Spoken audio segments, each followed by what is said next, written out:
네, 안녕하세요. 이현주의 글로벌 싱킹입니다. 지난 시간에 세계화가 어떻게 쇠퇴되어 가는지 이런 얘기를 했는데요. 이 와중에 일어난 우크라이나 전쟁이야말로 미국 중심의 일국체제 팍스 아메리카나의 붕괴를 단적으로 보여주는 사건이었습니다. 한랭전 초기에 소련이 몰락할 때와 달리 점차 세계 경제에서 에너지와 식량의 비중이 커져갔죠. 그러면서 러시아의 국력은 급성장하고 있습니다. 물론 소프트웨어나 이런 면에서 보면 낙후되어 있다고 보이지만 전체적으로 봤을 때 세계 경제의 GDP로는 11위 정도 되고요. 충격적인 것은 올해 우리 경제의 GDP 대비해서 봤을 때 우리가 두 계단 내려갔죠. 그런데 이 전쟁 중인 러시아가 우리보다 GDP가 더 높다 하는 것은 저희한테 굉장히 충격적인 일이었습니다. 어쨌든 그만큼 에너지와 식량 이것이 얼마나 중요한지 우리가 알 수가 있는데요. 경제 개방 이후에 기업의 성장으로 인한 경제 성장이요, 이 러시아의 군사력 증강으로까지 이어지고 있는 셈입니다.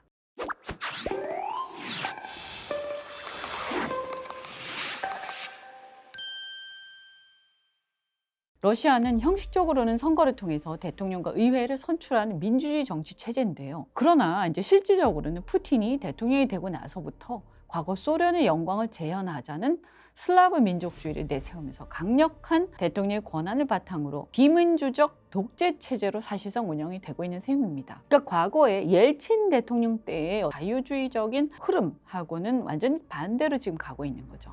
독재 체제에서는 일종의 그룹띵크라는 집단 사고의 오류를 얘기를 하기도 하는데요. 이것은 최고 지도자의 독선, 응집력이 높은 주변 소수 세력의 확증 편향과 맹목적 충성, 그리고 비민주적 의사결정 과정으로 인해서 다양한 토론과 이견의 제시가 억제되고 배척되면서 결국은 비합리적 의사결정에 이르게 되는 과정을 집단 사고의 오류라고 얘기를 합니다. 태평양 전쟁 당시에 일본이 마지막에 미국을 진주만을 공습하면서 패색이 짙은 상황에도 가미가제 흐름까지 만들어내면서 일본이 끝까지 전쟁을 유지했던 그런 것도 일종의 집단 사고의 오류 현상이라고 할 수가 있죠. 푸틴의 우크라이나 침공도 제가 볼 때는 일종의 그런 집단 사고의 오류가 아닌가 하는 생각이 드는데요.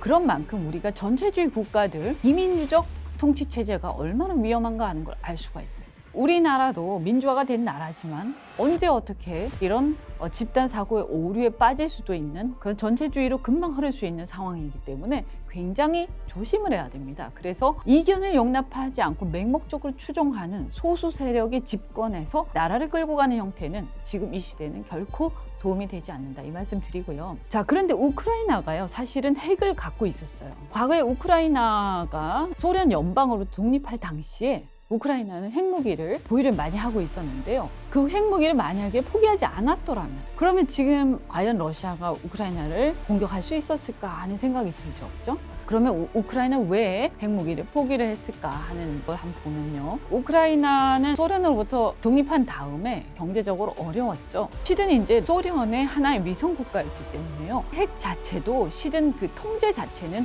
소련 연방에서 하고 있었던 거예요. 그러니까 우크라이나 입장에서는 경제 지원을 받고 이 핵을 포기를 하는 게 좋겠다, 이런 검토가 계속 있어 왔고요. 그 다음에 또 미국이라든가 영국이라든가 이런 서방 국가들도 그 당시만 해도 우크라이나에 핵이 계속 있으면 이것이 핵 확산을 방지하고자 하는 다른 강대국들의 전략과 비전에 반한다, 이런 생각 갖고 있었기 때문에 미국이야말로 우크라이나가 핵을 포기하도록 계속 설득하고 있었어요.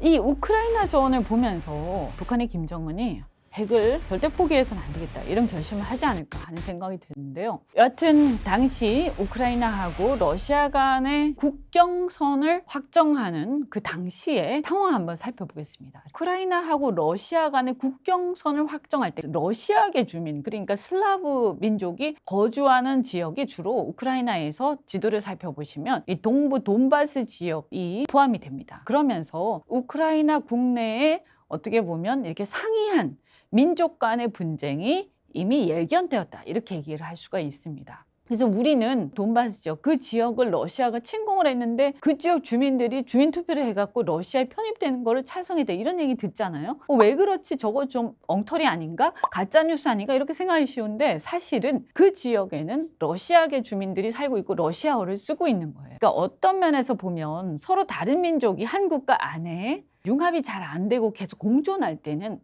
그게 나중에 분쟁으로 반드시 경우에 따라 연결될 수 있다. 이런 걸 우리가 또 알 수가 있습니다. 어쨌든 우크라이나에서는요, 2013년 11월 유로마이단 운동이라는 게 일어나요. 뭐냐 하면 친서방 운동이에요. 그러면서 전 세계적으로 그러니까 민주화 혁명 이런 게 막 일어나거든요. 그래서 우크라이나에서도 그때 유로마이단이라고 시민혁명이 일어나죠. 그러면서 그때 원래 그 당시에 우크라이나에서는요, 친러 성향의 정치인들이 많았습니다. 야누코비치 대통령이 그 당시에 이제 친러 성향으로 있던 대통령이었는데요. 그 유로마이단 혁명이 일어난 직후에 2014년 2월에 야누코비치 대통령을 이제 국민들이 쫓아냅니다. 그러면서 러시아어를 쓰는 친러 성향의 분리주의자들, 그러니까 이 야누코비치 대통령을 지지하는 우크라이나 국민들이 주로 어디 살고 있었냐면 아까 동부의 돈바스 지역하고 남부의 크림반도 쪽에 살고 있었어요. 그래서 이 사람들이 분리 독립주의자들이 됩니다. 그러면서 우린 그냥 독립하겠다, 우크라이나에서, 이러면서 대규모 친러 시위를 일으킵니다. 그래서 친서방 성향의 서부 우크라이나 그리고 친러 성향의 동부 또는 남부 우크라이나 사이에 분쟁이 생기는 거죠. 이게 2014년입니다. 이 틈을 타서요, 러시아가요, 친러 세력이 어디를 장악했다고요? 동부 돈바스 지역과 남부의 크림반도 쪽을 장악했다고 그랬잖아요. 그래서 그 틈을 놓치지 않고 러시아가 2014년 친러 세력이 장악한 남부의 크림자치공화국을 병합을 갑자기 해버립니다.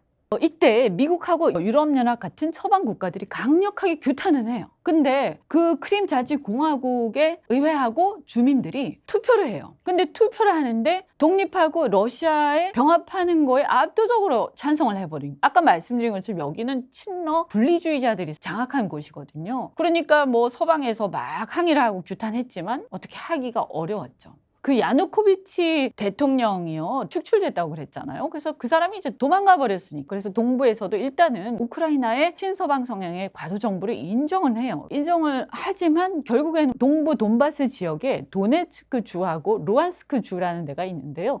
여기 지역에서 분리주의자들이 중심이 돼서요, 아예 인민공화국 수립을 선포를 해버립니다. 그래서 도네츠크 인민공화국, 루안스크 인민공화국이라고 하면서 수립을 선포를 해버리는데, 그러다 보니까 여기 이제 인민공화국 새로 수립한 이 분리주의자들 반군이 있잖아요. 그런데 우크라이나 정부는 이 독립을 인정을 할 수가 없죠. 그래서 정부군하고 반군하고 전쟁을 하는 거예요. 이걸 우리가 이제 돈바스 전쟁이라고도 하는데요. 그렇게 전쟁을 계속 하다가 민스크 협정에 의해서 정전을 합니다. 그런데 이게 정전 이후에도 동부 우크라이나하고 서부 우크라이나 쪽에 정부군 간에는 계속 충돌이 있어 왔던 거예요.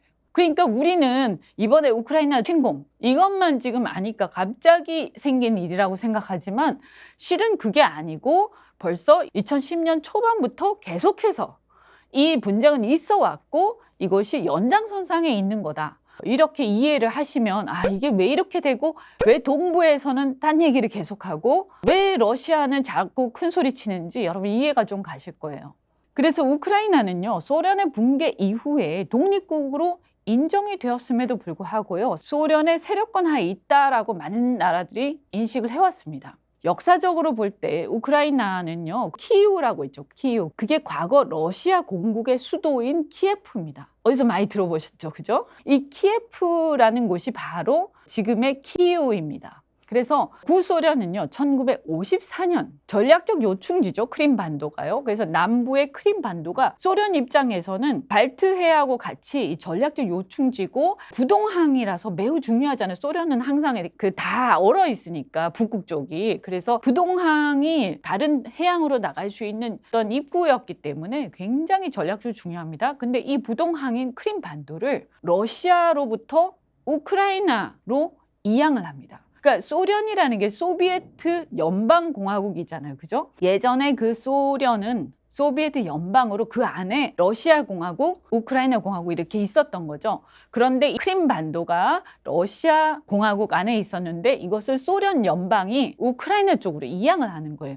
그게 1954년이에요. 그런데 아까 제가 우크라이나가 핵을 포기하면서 경제 원조를 받고 러시아로부터 안전보장을 받았다 이렇게 말씀을 드리는데, 당시 이제 소련의 붕괴 이후에 핵 강국인 우크라이나를 미국, 영국 등 서방이 우려를 해요. 저 나라가 핵 가지고 또 뭔가 위협하면 어떡하지? 그래서 핵 폐기를 요구를 하니까요. 그 당시에는 이제 러시아하고 우크라이나하고 친근한 나라였을 거 아니에요. 그러니까 러시아가요. 자, 우크라이나 걱정하지 마. 내가 안전을 책임질게.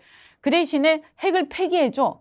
왜냐하면 경제 지원 미국과 영국이 해준다고 해. 그러니까 너희도 경제 지원을 받고 러시아도 경제 지원을 받는 거예요. 그러니까 그 당시에 소련이 무너지면서 많은 동구권 국가들이 미국과 영국 등을 포함한 서방 세계의 경제 지원에 굉장히 목말랐던 거예요. 그러니까 그 당시에는 러시아가 오히려 자기 위성 국가였던 우크라이나한테 걱정하지 마라. 우리가 핵 우산을 제공해 줄게. 이런 식으로 얘기를 한 거예요. 그래서 우크라이나가 그때 러시아 세력권 안에 있으면서 핵을 포기하는 거죠. 어차피 그 핵의 통제권은 그 전에 소련한테 있었기 때문에 우크라이나 입장에서는 우리가 통제할 수 있는 핵도 아닌데 러시아한테 의존을 하고 우리 그 포기하고 경제적 이익을 취하는 게 좋겠다 이렇게 생각을 했던 거예요. 그러니까 사실은 그냥 우리는 지금 와서 보면 우크라이나, 러시아 다 따로 노는 국가고 그 다음에 러시아가 우크라이나를 지켜준다든지 이런 생각은 안 하잖아요. 근데 그때는 완전 상황이 달랐다. 이 말씀을 드리고요. 그러다가 이 우크라이나에 대한 러시아 영향력이 점점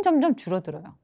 왜냐하면 경제 지원을 계속 해주고 다른 동유럽 국가들도 다 독립을 하면서 서방화되죠. 그러다 보니까 지원해주고 경제 교류를 많이 하는 나라 쪽으로 쏠리게 되잖아요. 그리고 개혁 개방을 하게 되면 점점 민주화가 되잖아요. 그죠? 그러면서 우크라이나도 예외 없이 그렇게 되는 거예요. 그래서 아까 말씀드린 것처럼 유로마이단 혁명이 일어나고 결국에는 우크라이나가 점점 친서방화되고 이것을 견제하기 위해서 러시아에서는 아니야, 그러면 이건 안 돼. 그러면서 분리주의자들하고 러시아하고 손을 잡고 동부랑 남부를 공략하기 시작하면서 그 남부의 크림반도를 병합하는 거고요. 그때 병합하면서 뭐라고 하겠어요? 러시아에서는 푸틴은 이렇게 얘기하는 거죠. 1954년에 이미 소련이 러시아에서 그 부동항인 크림항을 러시아에서 우크라이나한테 줄 때 우리가 형제 국가라는 걸 전제하고 준 거다. 그런데 니네가 이제 서방으로 가니까 그 부동항 우리가 다시 회수해야겠어. 이렇게 얘기를 하는 거죠. 그래서 어쨌든 계속해서 이런 식으로 그 동부 남부의 분리주의 지역들하고 우크라이나 서부 지역은 대립을 계속합니다. 동시에 러시아는요, 2021년이 되면서 젤렌스키 대통령이 취임하면서 헌법에다가 나토 가입을 명시까지 해버립니다. 그러다 보니까 친서방 행보가 아예 명시화되면서 더 이상은 안 되겠다 이렇게 되면서요. 도네츠크, 루안스크 같은 동부 돈바스 지역에서 민스크 협정이라는 걸 해서 정전을 했다고 했잖아요. 그런데 아니야, 그렇게 할 거면 우리는 다시 러시아로 갈 거야 이러면서 다시 독립을 선언하면서 반군을 조직해서요. 2021년 그 전부터 젤렌스키 대통령이 당선되면서 나토 가입을 헌법에 딱 명시를 하자마자 이제 이 나라들이 독립을 선언하고 러시아하고의 교류를 더 긴밀하게 하는 거죠. 그 독립을 선언하니까 젤렌스키 정부 입장에서는 이 반군하고 싸워야 되는 거죠. 이것을 반군이 진압을 해야 되는 거예요. 그래서 진압을 하면서 정부군하고 반군이 계속 전쟁 비슷하게 분쟁을 하고 있었던 거예요. 그러던 중에 드디어 이제 러시아가 본격적으로 나서는 거죠. 2021년에 우크라이나하고의 접경 지역, 우크라이나 동부하고 이쪽의 접경 지역에 군대를 집결을 시킵니다. 그러면서 마지막 통첩을 하는 거죠. 자, 나토 가입 철회를 해라. 그러지 않으면 가만히 있지 않겠다. 이러면서 결국엔 이걸 빌미로 우크라이나를 침공을 하는 겁니다. 우크라이나는요, 소련의 붕괴 이후에 지정학적으로 매우 전략적으로 중요한 위치에 있게 됩니다. 소련의 붕괴 이전에는 공산 진영하고 자유 진영 양 진영이 만나는 곳이 어디였죠? 독일이었어요. 그런데 이후에 독일 통일하고 소련의 붕괴 이후에는 양극 체제가 미국 중심의 일극 체제, 그죠? 그래서 그때는 진영 간의 충돌보다는 국지전적인 충돌, 중동 이런 데서 분쟁들이 있었던 거죠. 그러다가 미국의 힘이 다소 주춤해지면서요, 미국과 그 패권에 저항하는 도전 세력의 다극 체제. 이걸 뭐 사실은 냉전 또는 공산 진영이라고 할 수가 없어요. 왜냐하면 독재 국가긴 하지만 지금의 러시아가 공산 국가라고 보기엔 좀 어렵거든요. 그러니까 어떤 면에서는 미국의 패권에 저항하는, 서방의 패권에 저항하는 도전 세력 또는 민족주의 세력 뭐 이렇게 하는 게 좀 더 정확하지 않을까. 그러면서 다소 전체주의적인 세력들 이런 어떤 다극 체제로 전환이 되기 시작합니다. 그러면서 세계는요 친서방 진영 대 반서방 혹은 친서방 진영 대 민족주의 진영 이렇게 나뉘는 것 같기도 합니다. 그 반서방 진영의 대표 주자가 지금 현재로서는 중국과 러시아고요. 러시아와 친서방 진영이 충돌한 곳이 바로 우크라이나입니다. 우크라이나는 그래서 동쪽으로는 러시아와 국경을 맞대면서요. 역사적으로 러시아와 긴밀하게 연결이 돼 있었고요. 서쪽으로는 미국을 위시한 서방 세계 영향권이 점점 동유럽으로 확대를 되면서 그 전에는 동구권의 중심이었다면 지금은 이 확대되는 서방 세계의 마지막 접점이 되는 거죠. 그러면서 불가피하게 이 두 진영이 만나는 접점에 우크라이나가 있게 되는 거예요. 제가 그전에부터 계속 말씀드린 게 뭐예요? 어떤 진영 대립이 있을 때 두 진영이 만나는 접점에서는 반드시 운명적으로 두 진영의 대리전이 일어난다. 그래서 그 대리전이 일어난 게 바로 우크라이나 러시아 전쟁이에요.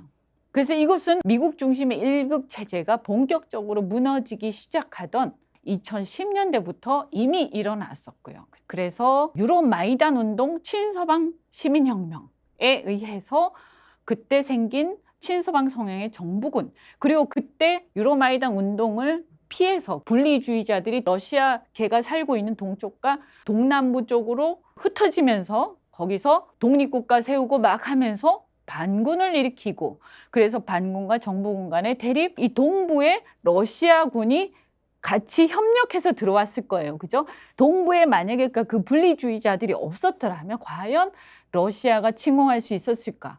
뭘 믿고 침공을 했겠어요. 그죠? 그래서 이것은 한마디로 우크라이나 내전하고 중복되어 있는 전쟁이다. 이렇게 봐야 합니다.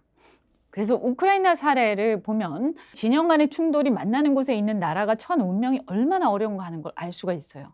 강대국들은 어차피 자신들의 세력권을 확장 또는 유지하기 위해서 배후에서 분열을 조장하기 마련입니다. 대한민국의 6.25 전쟁도 그와 유사했고요. 현재의 대만이나 또는 지금의 한반도도 유사하게 얼마든지 진행될 수 있는 거예요. 만일 북한이 개혁 개방되면요. 미중 간의 갈등이 북한 지역에서 또 충돌할 수도 있을 거예요. 그건 이제 한반도 전체가 아니라 북한 지역에서 이제 충돌하겠죠. 그런 것처럼 국제 정세가 변할 때 그 힘의 충돌이 어디에서 일어나는지 그리고 국내의 분열적 요인이 얼마나 위험한지 등을 잘 살펴봐야 됩니다. 금방 끝날 것처럼 생각된 이 전쟁이요. 생각보다 길어지면서 이 전쟁이 앞으로 어떻게 될 것인지는 아무도 알 수가 없습니다. 생각보다 굉장히 길어지고 있습니다. 말씀드린 것처럼 두 진영이 자존심이 걸린 싸움입니다. 정작 우크라이나 국민들은 그만하고 싶어도 이 전쟁은 끝나지가 않는 겁니다. 계속해서 서방 진영은 무기를 지원하고요. 갈수록 더 심해질 것이고요. 러시아도 핵을 쓰겠다는 얘기까지 하고 있는 거예요. 만약에 여기서 러시아가 핵 공격까지 감행하게 된다면 이는 세계대전으로 발전할 수밖에 없기 때문에 엄청난 비극이 될 겁니다. 그래서 러시아가 핵을 써서는 안 되기 때문에 미국을 비롯한 서방 세계 생각에는 러시아가 핵을 쓰지 않을 정도로만 우크라이나가 위력적으로 반격을 해달라 이런 얘기예요. 이것도 되게 웃기는 얘기예요. 그죠? 그래서 우크라이나 반격이 위력적이어야 하지만 러시아의 핵 공격을 초래할 정도로 강해서는 안 되는 그런 딜레마를 갖고 있는 거예요. 그렇다면 이 전쟁은 애초에 어느 한쪽으로 기울어지기 어려운 전쟁이 아닌가 이런 생각이 드는데요. 그럼 러시아가 핵 공격을 하지 않고 지금처럼 재래식 공격만 계속한다면 또 어떻게 되겠습니까? 러시아의 군사력이 굉장히 막강하지만요. 우크라이나의 결사항전도 만만치 않기 때문에 쉽게 끝나지 않겠죠. 그런데 유럽의 에너지 대란 또 겨울이 다가옵니다. 그죠? 또 세계 원자재가 폭등 이게 다 영향을 미치죠. 그리고 우크라이나 전쟁으로 인해서요. 이게 또 우크라이나가 곡창지대 아니에요? 세계에 밀이 엄청나게 생산되고 있는데 이 식량난까지 겹치게 되는 거예요. 그래서 이걸로 인해서 미치는 영향이 가장 대표적인 게 물가가 상승하는 겁니다. 우리나라 물가 계속 상승한다고 하지만 우리나라뿐만이 아니라 미국도 지금 장난이 아니에요. 근데 물가를 계속 낮추려고 금리를 높인다고 하는데 실은 이 물가가 높아지는 가장 근본적인 원인이 전쟁이거든요. 그리고 또 하나는 중국 시장하고의 디커플링이에요. 그런데 이걸 금리만 높여버리면 어려운 사람들은 더 어려워지겠죠. 아까도 말씀드린 것처럼 이런 강대국 간의 어떤 대립과 경쟁 때문에 애꿎은 정말 서민들만 죽어나는 상황이 되고 있는 거죠. 그 딜레마 속에서 서방 국가들은 이게 러시아가 핵은 안 썼으면 좋겠고, 그런데 최대한 러시아가 우크라이나를 점령하거나 우크라이나에 영향을 미치거나 하는 거는 그건 좀 막았으면 좋겠고, 그리고 이 전쟁에서 우크라이나가 지는 상황을 초래하면 그것이 미치는 상징적 영향력도 엄청나잖아요. 악영향이요. 그러니까 그것도 못하겠고, 이런 상황 속에서 서방 국가들은 적당한 시점에 적당한 조건으로 휴전을 바랄 가능성이 높겠죠. 그죠? 그래서 미국도 이러다가 러시아가 계속 궁지에 몰리면 중국하고 손잡으면 어떡하지? 이런 생각도 할 거고요. 저 핵 공격하면 어떡하지? 그래서 결국에는 빨리 휴전을 좀 하자 이렇게 종용을 할 수밖에 없습니다. 그래서 지금 이미 사실은 서방 세계들이 굉장히 휴전을 하고 싶어 하는 거예요. 러시아나 우크라이나나 잘못하면 이게 본전도 찾지 못할 휴전, 이게 응하겠습니까? 더구나 문제는요, 젤렌스키도 그렇고 푸틴도 그렇고 각자 재선을 앞두고 있다고 합니다. 전쟁 직전에 이미 우크라이나 동부의 친러 성향의 돈바스 지역에서는 친러 분리주의 반군들하고요, 정부군 간의 사실상 내전 상태였다고 말씀드렸죠. 그리고 주민투표 이후에 러시아가 그 지역을 점령하고 있다는 점을 또 감안을 해본다면요, 돈바스 지역은요, 최소 러시아로 편입되지는 않더라도 독립을 보장하거나 자치권을 보장하는 쪽으로 결론 날 가능성이 많다고 생각을 합니다. 어차피 또 러시아계 주민들이 대다수고요. 우크라이나 입장에서는 돈바스 지역을 내준다는 것이 굉장히 자존심 상하는 일이겠지만 그렇게 하지 않고 과연 결론이 날까 하는 생각이 들고요. 특히 우크라이나가 그럼 나토를 가입하는 문제는 어떻게 되냐 이랬을 때, 나토 가입 문제는 러시아는 나토와 국경을 맞대는 것을 절대 받아들이지 않을 겁니다. 그러면 어떻게 되죠? 만약에 우크라이나가 나토를 가입하면 할수록 러시아와 나토 진영 간의 완충지대는 반드시 필요한 거예요. 6.25 전쟁 때 우리나라하고 북한 간에 분단이 될 수밖에 없었던 것이 완충지대가 필요했기 때문에 이렇게 나눠진 거다 이렇게 말씀드렸잖아요. 최소한 제가 볼 때는 동부의 돈바스 지역 정도는 독립적 완충지대로 두어야 휴전 합의가 가능하지 않겠나, 이런 생각이 듭니다. 이렇듯이 강대국과 진영 간의 대립으로 촉발되는 전쟁은요, 어느 한쪽의 완승으로는 절대 끝나지 않습니다. 이것은 우리가 옛날에 정말 고대 시대의 전쟁은 그럴 수가 있죠. 다 몰살시키는 전쟁이니까요. 하지만 현대전에서는 그것은 불가능하지 않습니까? 이제 핵전쟁은 공멸을 의미하기 때문에요, 결국에는 어떤 힘의 균형을 이루는 지점, 즉 전쟁의 안정적 종결을 위해 합의 가능한 지점을 찾을 수밖에 없지 않겠나, 이렇게 생각이 되고요. 결국 한마디로 전쟁으로 인한 그 이익과 손해를 한번 따져보면요, 전쟁으로 인한 이익은 생각해보면 진영 간의 결속을 다진다, 이런 게 있고요. 그 다음 군수산업과 첨단 과학의 시험의 장이 되면서 발전할 수 있는 계기가 야기된다. 군수산업이라든가 첨단 과학은 전쟁을 거치면서 굉장히 기하급수적으로 발전을 하는 게 사실이에요.